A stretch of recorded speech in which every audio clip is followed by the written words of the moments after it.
Okay, I know I kind of did this subject before, but if you've been listening carefully, I said that there was no rules in this podcast. I said that I could come back and I will come back, and none of you can stop me.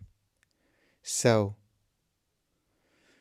boys and girls, Colleeny Bookily, dear, kind, loyal listeners, even the listeners who's just stumbled on here because you thought maybe I was talking about rugby. Who knows? I might. It doesn't matter. This is Healing from Irishness, and on this episode, we're going to be talking about the people who made us once more, the Irish family.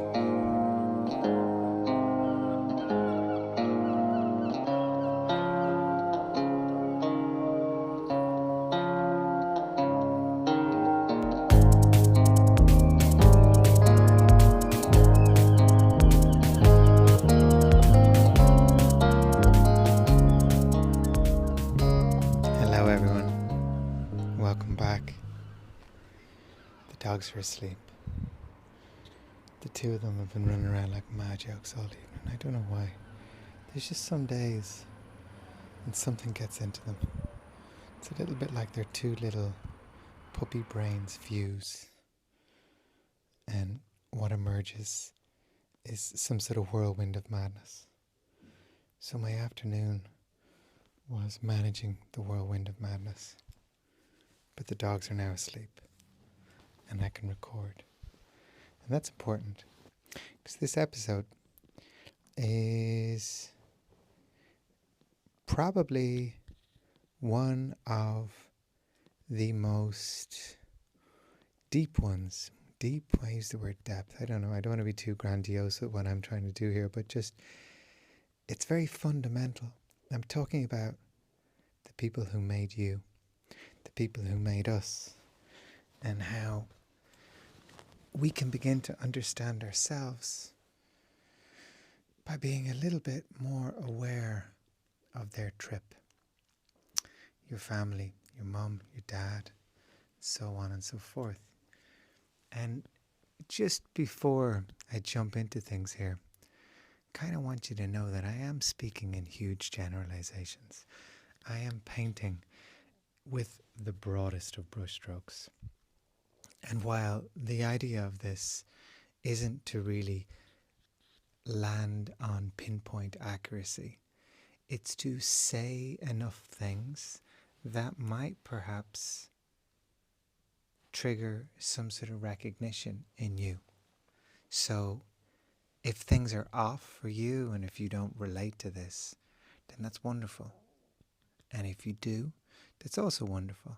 I'm not trying to damn anyone's parents here.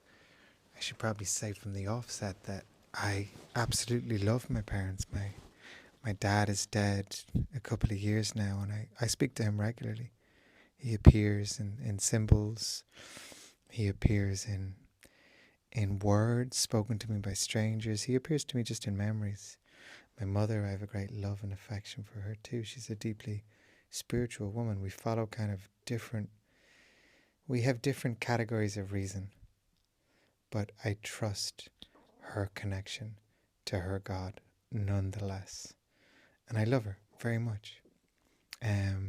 So that's my little caveat. That's my little disclaimer at the start of this, that I don't say these things from a place of bitterness. And I hope you don't have bitterness in you either, because we don't need that anymore. Bitterness is very old. So is resentment. It's old energy, old Ireland. We don't have that. We don't need that anymore. So let's just begin with talking about our families. And I like to talk about our families as a kind of an energy. You know, my view of the world, my lens of the world is or my technique for viewing the world is to reduce people to energy. This isn't like I've got some laser gun and I'm shooting them so that they just decompose in front of my eyes. I just try to reduce them to what kind of energy they represent to me. And your parents are energies. They're distinctive energies, and together they made up you. You are a fractal of them. You know what I mean? If your parents were part of a wave, then you are the tip of that wave. If you have children, they'll become the tip of that wave. Your grandparents and your ancestors go on all the way back down to the base of the wave, to where it joins all of the sea. But it's important to remember that. Don't hate the wave, don't hate the water. Just recognize your part in it. Recognize you're the tip. And what happens in our lives, as has happened in the lives of our parents, that things are repeating, things are rhyming. There are loops, family patterns. Trauma that your folks didn't work out will land on your lap. They will arrive. Their trauma will appear in your inbox. And you will have the pleasure, the honor of processing that trauma too. This is what we're doing. It's important not to be angry about this. It's just to recognize it. You are the branch, they are the trunk. That's all. So let's start with mothers, because, well, Jesus, mothers. It doesn't get any more important than that, does it? So we live inside our mothers. Here I am, I'm talking about childbirth to you, like you don't know, like you're aliens from another planet. But I don't think I need to explain the importance of mothers. I just want to say that we are emotionally bound to them. You know that? You're emotionally bound to your mother. You might notice that if you're sat in a room with your mother, that you'll feel a kind of like a scrambling of personalities sometimes. You become her and she becomes you. This can be horrible. It can be really challenging to be pulled into the emotional field of your mother. But it just goes to show how deep the connection is, and how deep that bond is. And you see, the thing is, if you have problems with trust, trust in your own intuition, trust in your decision making, trust in just, who you are. Perhaps you outsource a lot of your decision making to other people. And that speaks to a wound, a mother wound, because your relationship with trust is very much connected to your relationship with your mother. Your mother informs your emotional relationship with the world, your trust relationship with the world. And what happens is that the Irish mother, and here I am speaking again in the broadest of terms, is that she's not really there. The Irish mother typically is a bit of a stranger to herself. Now, there are so many reasons why she might be a stranger to herself. But let's just talk about how she shows up. She's busy. You can't quite pin her down. She's multitasking, a little bit panicked, nervous. She doesn't sit down. There's always something going off. Her phone volume is set really high and the messages just keep pinging. It's difficult to really feel her presence. You know how love is. Do you know how you want to feel? Do you know how you know that someone loves you? You feel they're really present. I feel like half of the reason that the work that I do with clients works is because I'm just present with them. And people talk to me and I listen and I repeat things back to them that they said, and I think they're amazed that I'm paying attention to them. They're amazed that someone is paying attention to them. And this is because so many of us grew up in the shadow of hectic mothers. And the reason our mothers were so hectic is because at one level, they had so much to do on their own. Society wasn't protecting them. Their husbands weren't always contributing. But the deepest level, the energetic kind of thrust behind the busyness, the panic, and the fussiness of the Irish mother is her lack of value. This is the thing. Our Irish mothers grew up. You know the shame inside of you. Our mothers had even more of it. They grew up with this sense that they didn't have value. That what they brought to the world wasn't very valuable. So And when you have this concept, this self-concept that your value is low, your way of operating, your strategy, if you want, is to become a martyr. So you sacrifice yourself all the time. And there's never an end to the sacrifice. You know what I mean? There's never an end. There's always another place to lay down, put your body on the line. There's always another cause to work on. There's always someone else who needs help or wants to be fussed over. And all of this is coming from shame. You know, Irish women, they were never valued for their intelligence or their opinions or what they could say. Irish women in the last generations were told, you know, to be quiet and to be good girls. You talk about like this obedience program, you know, the obedience conditioning in young boys, but God, it was so much stronger in the young girls. Young girls couldn't speak out of turn. At least young boys could rebel. And young boys could lord it over young girls, but young girls were just on their own. And they were very much aware of the fact that they were probably last in line. And so they grow up with this sense that they don't really have any power and they don't bring value, or the value that they bring is by being mothers and not much else. And when you consider how we kind of look at mothers, it's not like we allow mothers to make decisions. Mothers just make babies and that's it. And so what happens in a situation like this is that our mothers cannot rest, because in order to rest, you have to feel you're enough. If you don't feel like you're enough, when are you going to ever rest? When are you going to sit down and stop? You know, remember that Patrick Kavanagh poem? When all the others were away at Mass, you know? And he talks about him and his mother peeling potatoes. And there's love there. There's love in that poem. But isn't it interesting how it's still a task? There's the mother, the cold water, peeling the spuds, Patrick Kavanagh. There's not kind words between them. There's not affection between them. There's just him moving at her pace, close to the working mother, the always working mother. And this is it. We're children who've grown up in the presence of these women who are like fireflies, just moving, zip, zip, zip, zip. You couldn't get them. You couldn't get their attention. We couldn't get their undivided attention. And so what happens, and as I describe these characteristics and these archetypes, you'll see their effect upon you.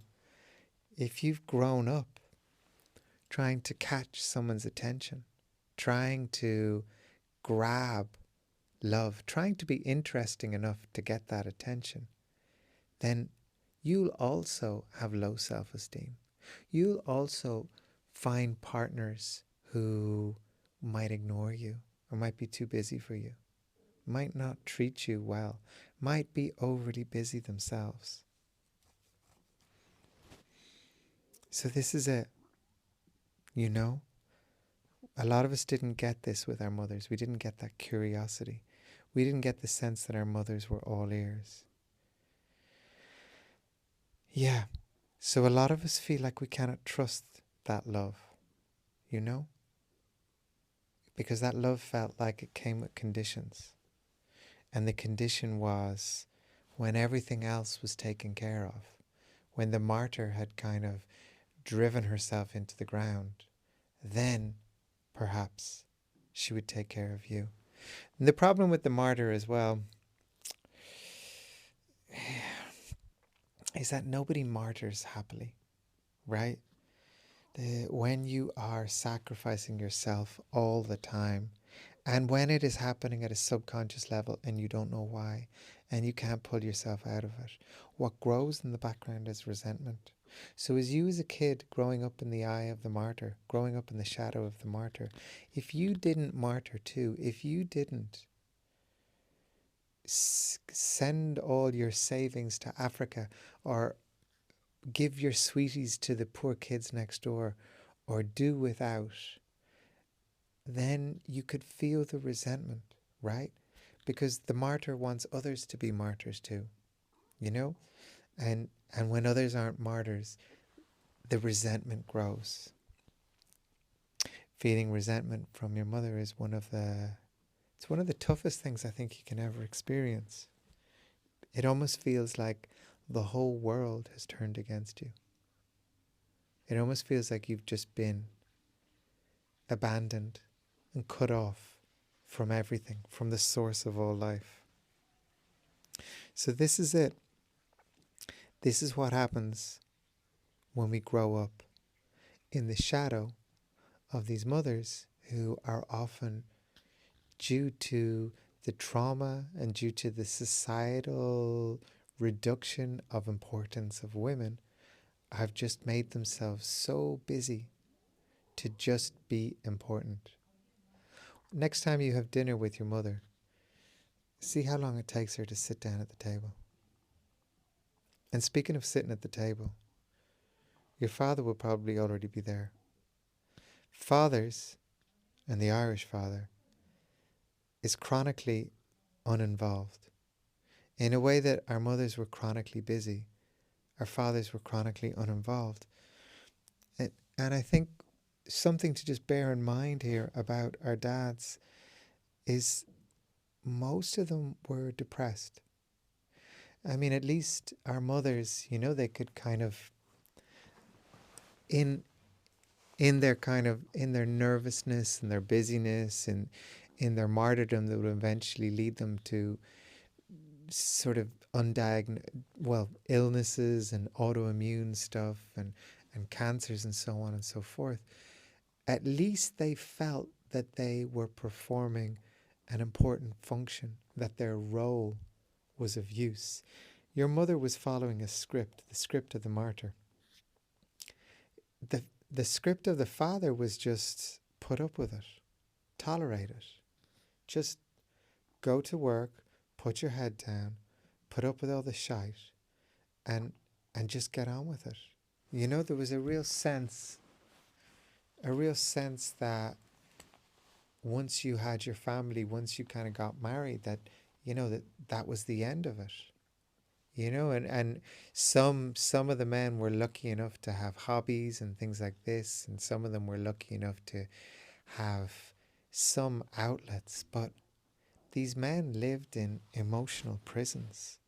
They never got to really express. They never got to talk about what was going on for them. They never got to talk about the lack of love that they got from their fathers and why they couldn't express love themselves. And these men became fathers to us, And here we are, we're emotionally fluent young kids trying to figure things out, trying to find connection. And we were trying to find connection with these men who were so armored, so protected, so lost, imprisoned within themselves. Think of their connections. Think of their friendships. Think of the way they always avoided vulnerability by going for a joke. The lack of emotional fluency. They were drowning in their emotional illiteracy. And all they wanted to do was express and talk. I think about my poor dad. He got, my mum was pregnant and he married her and they stayed married until he died. I don't think he ever really wanted to have kids. I think a lot of our dads never really wanted to have kids, but they wanted to get their leg over. And so it was back then. This was the society back then. You got married and then you'd finally get sex. And that was it. And then you did your best. And nobody really told them. Nobody really prepared these men for the arduous years of incompatibility that might have laid ahead of them.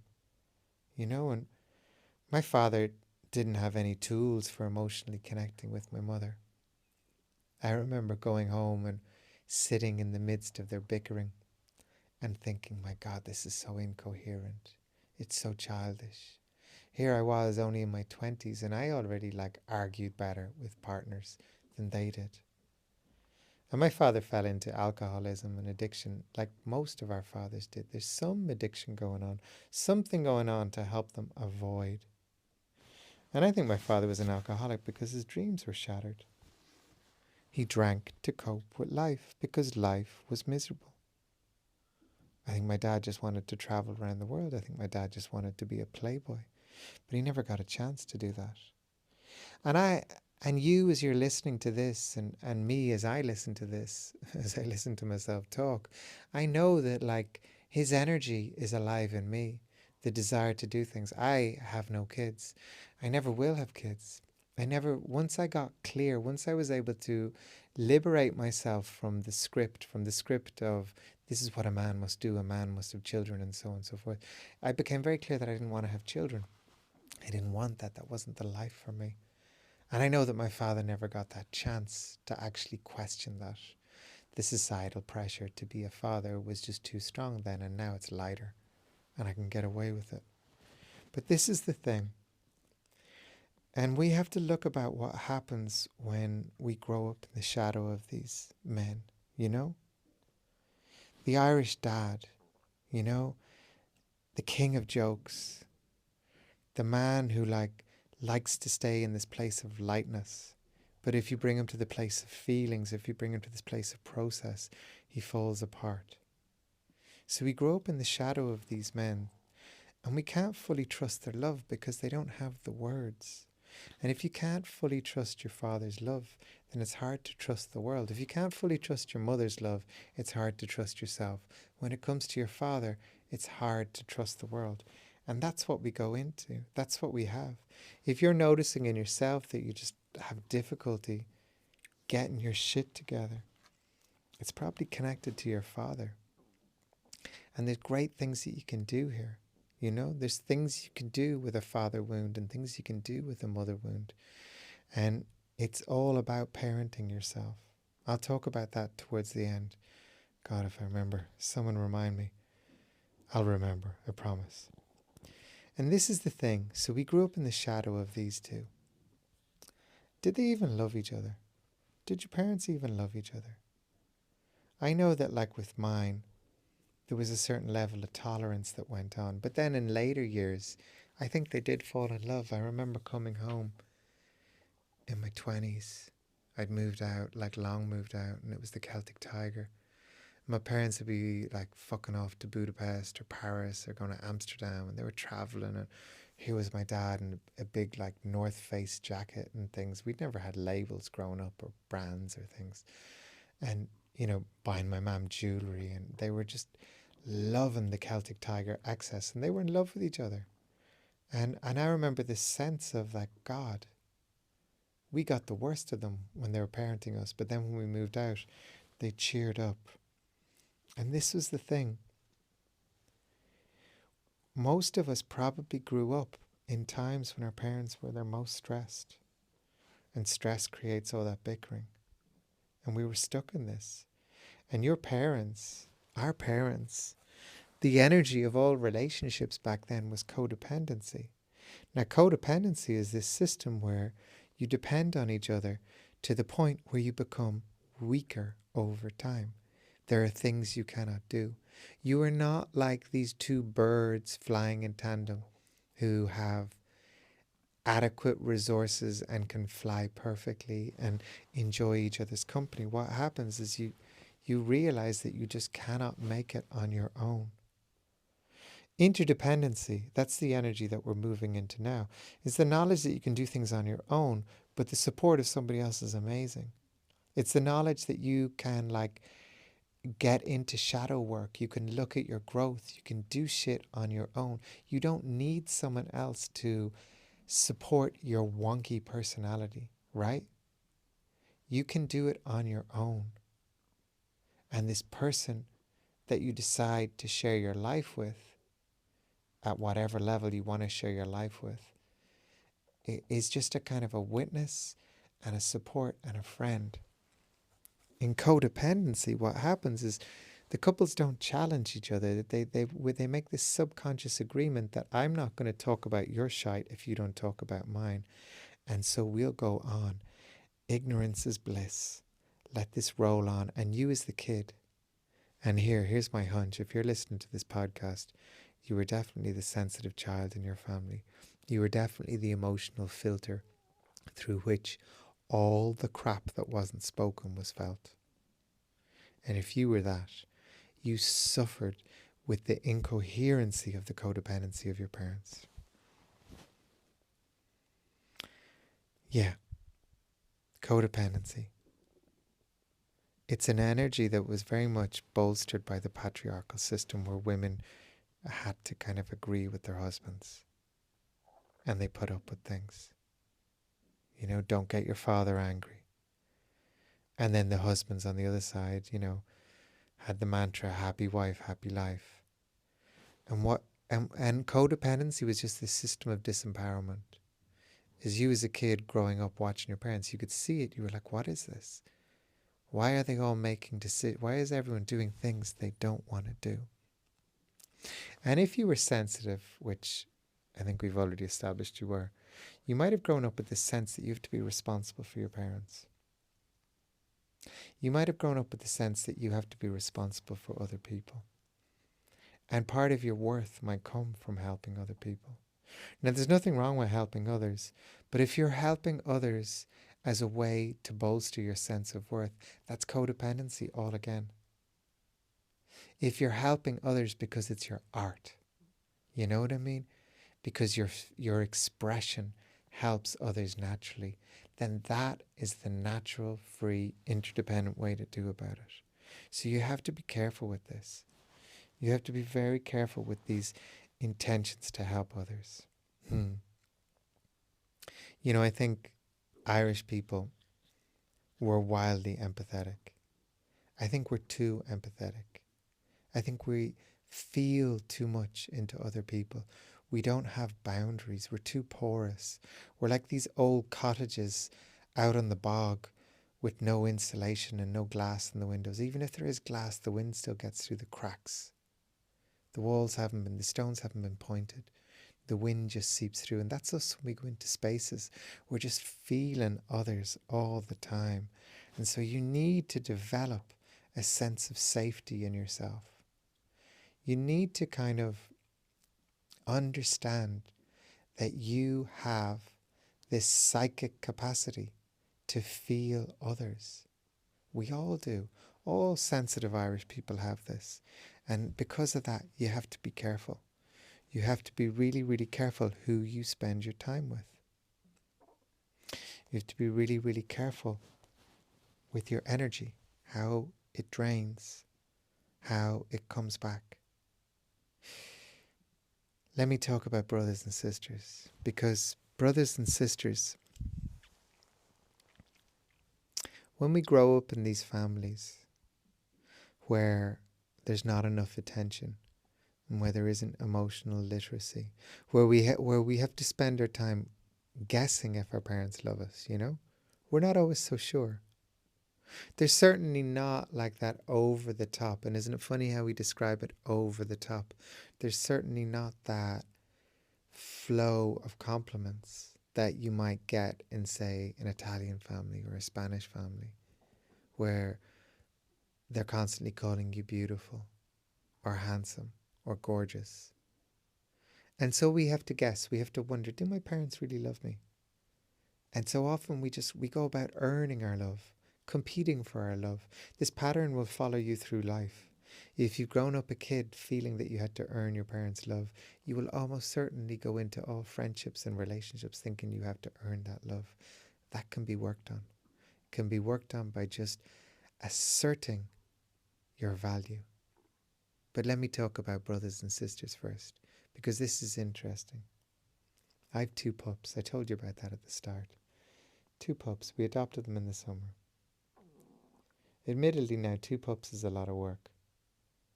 But we thought, sure, we couldn't separate the 2 of them. They'd been abandoned at 5 weeks, so we got the 2 of them anyway. Now, they fight with each other every so often. They compete. But they only compete, really, when they've been left on their own for too long. You know, if I've been busy and my girlfriend's been busy and we've left them in the house for the afternoon, they'll kind of like jump at each other to get at us. And it's just because there hasn't been enough. They haven't had enough love. Same thing happens with brothers and sisters. It's not personal, lads. It's just there wasn't enough. And so you grew up competing with each other. And because often it's easier to look on your brothers and sisters as, it's easier to just put them into pigeonholes and say this person is this person is this. It's easier to demonize your brother and sister than to really kind of look at where it came from. It came from inattentive parents, parents whose hearts were kind of semi-closed, parents who maybe weren't really into parenting, but were following a very old Irish script, which is you get married and you have the kids and you go on and you fight and you struggle and you stay together. It's a script of duty and obligation. So this is what I'm talking about. There is so much sacrifice, competition, obligation, and duty in the Irish family. And this is in you. This was the thing that I wanted to remember. You will have this father wound and you will have this mother wound, and there will be separation and potential arguments with brothers and sisters, and you will feel that your value is not enough, and you will feel that you are not worthy, and you'll go home repeatedly trying to get some form of closure from these parents who haven't really changed, but have maybe just got a little bit more tired. And you'll suffer. And you have to be careful that you don't suffer. You have to be really, really careful that you don't keep looking to others to fulfill, to kind of like fill the potholes in your esteem and confidence. This is something you can do on your own. It's not that hard. You just connect to your dreams. You connect to your wants. What did you want? What did you need? What did you dream of when you were a little kid? Lost, not really knowing if your parents would support you or not. Not really knowing if they would love you for being who you are. And you come to these things and you journal about these things. You get to know these things. You get to know them really well. And you just become so good to you. That's it. We grew up in these Irish families. And these Irish families that we grew up in were rites of passage. They were the difficulty that gave us the energy to maybe leave Ireland or go to other places or set off on our own. I'm sure a lot of you listening to this are runaways. I'm a runaway myself. I know how it is.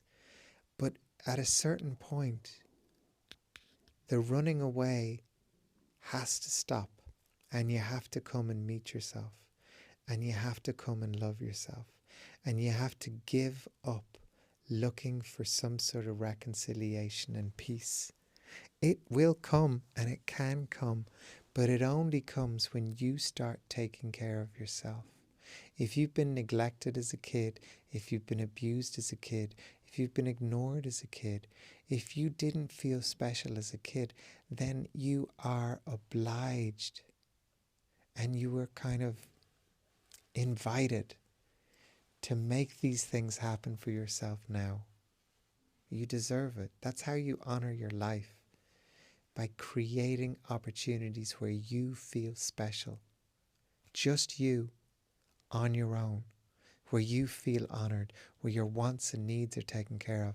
Remember this, as an Irish person, you will be riddled with shame, but you'll also be riddled with codependency. Your independence is where your value lies. You're making decisions because you want to, without care for others. Not that you're careless, but not that you're worried about what they say. Here, the dogs have just woken up, so I might have to take them out for a pee. But that's it. That's all I wanted to talk about for now. I have sessions open if you want to come and have a chat with me about your family, or how you can increase your sense of value and confidence. I have a course up on my website too, conorcrichton.com. I have a Patreon where we dive deeper into spiritual rules and reality shaping. And that's it. Thanks for listening. I love all the comments. I love all the messages. I love doing this work, really. So take care of yourself. Love you. Slán. Bye bye.